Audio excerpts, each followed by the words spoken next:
Hi dears, welcome to MS Solution. മക്കളെ ഒന്നാമത്തെ chapter നോക്കി പോകേണ്ട ഇമ്പോർട്ടന്റ് ടോപ്പിക്സ് ആണ് നമ്മൾ ഹൈഡ്രോ കാർബൺസ്. എന്താ ഹൈഡ്രോ കാർബൺ എന്ന് പറഞ്ഞാൽ ഹൈഡ്രജനും കാർബണും ഉള്ള മാത്രമുള്ള ഓർഗാനിക് കോമ്പൗണ്ട്. ഇത് തന്നെ ഉണ്ടാ ഒന്ന് സാച്ചുറേറ്റഡ് ഹൈഡ്രോ കാർബൺസ്, അൺസാച്ചുറേറ്റഡ് അഥവാ പൂരിതം അപൂരിതം. ഈ പൂരിതത്തിൽ ആരാടാ സിംഗിൾ ബോണ്ട് ആണ് അഥവാ ആൽക്കെയിൻ ആണ്. അൺസാച്ചുറേറ്റഡിൽ ആരൊക്കെ ഉണ്ടാ ആൽക്കീൻസ് ഉണ്ട്, ആൽക്കൈൻസ് ഉണ്ട്. നോക്കാതെ പോവല്ലേ.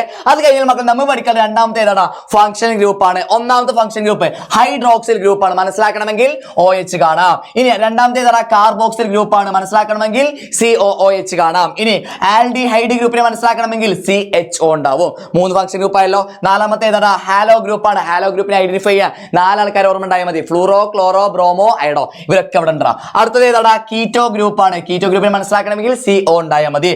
ആൽക്കോക്സി ഗ്രൂപ്പിനെ മനസ്സിലാക്കണമെങ്കിൽ O ഉണ്ടാവും. സെന്ററിൽ ആരുണ്ട് അവിടെ? O ഉണ്ടാവും. Okay done. അത് കഴിഞ്ഞാൽ മക്കളെ അടുത്തതായി ഏറ്റവും ഇമ്പോർട്ടന്റ് ആണ് ആരോമാറ്റിക് കോമ്പൗണ്ട്. ഇതിൽ പഠിക്കുന്ന ഏറ്റവും ഇമ്പോർട്ടന്റ് ആളാണ് ബെൻസീൻ അഥവാ C6H6. ഇത് കഴിഞ്ഞാൽ ഒന്നാമത്തെ ആരാടാ ഫിനോള്, പിന്നെ ആരാടാ ബെൻസോയിക് ആസിഡ്. ഈ മൂന്ന് ആരോമാറ്റിക് കോമ്പൗണ്ട് പഠിക്കാതെ പോവല്ലേ.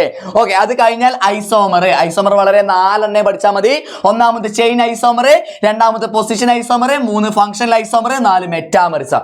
ഈ കാര്യങ്ങളാണ് ഈ ചാപ്റ്ററിന്റെ ഔട്ടർ. റെഡി അല്ലടാ? സെറ്റ് അല്ലേ?